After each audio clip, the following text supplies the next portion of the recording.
Well, it's been a couple weeks since the record games.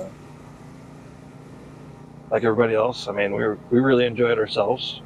Had way too much fun talking to vendors. Ended up buying a radio system for talking back and forth. That's going to be really helpful, especially when we're loading.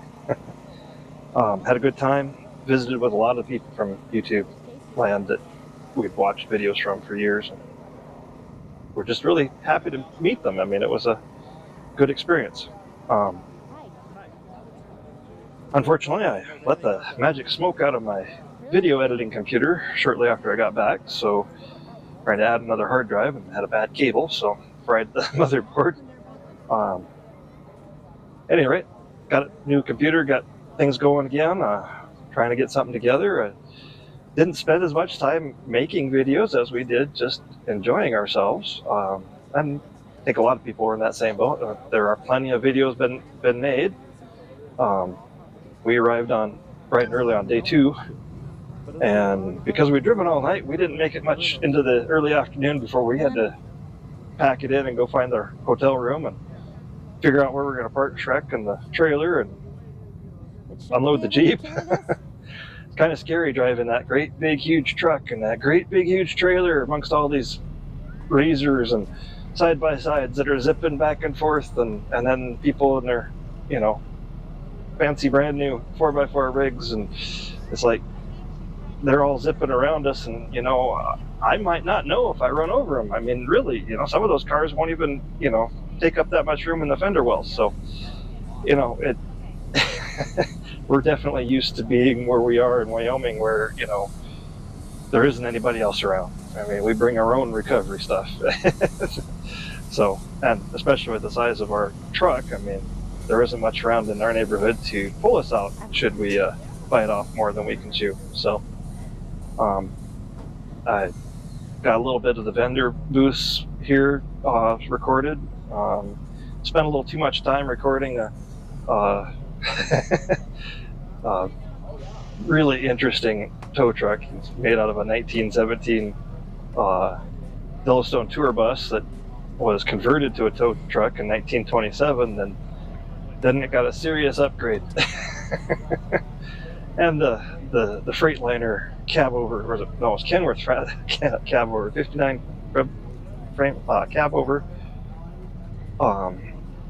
And he had that on a brand new chassis. It was a leftover prototype military 4x4 chassis. So brand new powertrain, vintage cab. It was really neat looking, and it had the most spectacular bumper on it, which it turns out the owner's not planning on keeping on that truck. He's going to do some kind of wraparound. So been talking to him because he's using some tires that I have extras of, and maybe we can swap tires for a bumper, and maybe that'll lead us into a good thing with a new winch. Talked to a couple of vendors and heard some things, and some interesting stuff is coming out. And I guess there's an electric winch coming out sometime, that maybe this year, that would be big enough for our truck.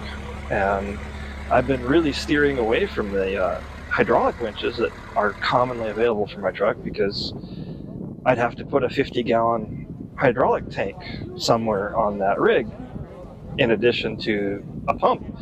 Well, it has a PTO provision, and I'm sure I could add the pump and onto the PTO mechanism. I just don't know that I've really provisioned a spot for a 50-gallon, at least a 50-gallon, should be more like 70-gallon hydraulic tank. Because we are going to make that into a camper. I mean, I'm kind of hoping that I can start making some progress on that this year. Guess we got going to be hard to do. Got lots of projects, got lots of things to work on, and I have a full-time job. Anyway, comes down to it, though, I'd like to make some progress on getting that laid out, because where we could put a 50-gallon tank, where they put them standard with the vehicles that do have the hydraulic winches on them, that's going to kind of be part of our living space. The other place I could put a 50-gallon tank is also where I was kind of hoping to hang the generator, the hydronic heating system, and some other support equipment, and you know, and the provision that I have for some under the wheel well area equipment.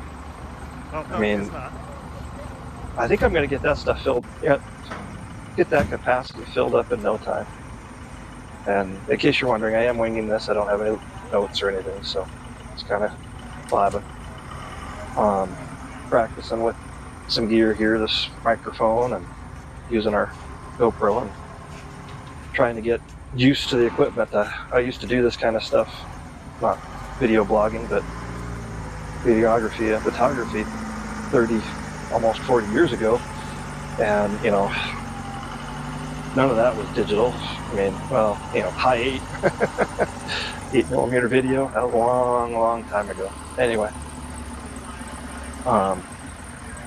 for what it's worth, I really hope to develop this channel for to share some of the fun that we get to have, share some of the things we get to do. Going to include some of our other projects. I think I'm going to try to get that on here too, so you know that the reason why I don't have a whole lot of Trek content all the time, Trek being our MK23 7-ton, is I also have a 79 Volkswagen Rabbit out here that I'm trying to restore, and I've got a 88 BMW motorcycle over there that needs the windshield put on it and some other work done to it and repainted to make it prettier again. And then outside my garage door, I've got an 84 Ford F-150 that's so close to running again with a different engine in it. I just need to finish it, and I just don't get any time, and I'm whining.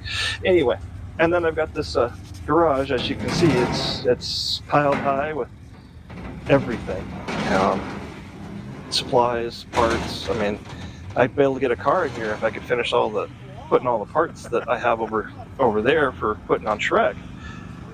But some of those parts, it takes a couple people to work on Shrek. I mean, I can't believe how exhausted I am when I have to do something. It requires me to get up on top and then get down underneath, and get up back on top and then get back down underneath.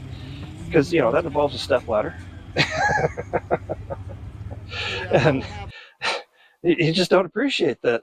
Sometimes those bolts with nuts that are on those vehicles, it's pure torture. But at any rate, you know, I hope you enjoy the videos that we have here. It's just a little smattering from here and there, and then we took some pictures of things, and of course we have the shorts that were already published. So hope you enjoy it, and I hope to talk to you again soon, and hopefully I can get more interesting content out for you. Thanks.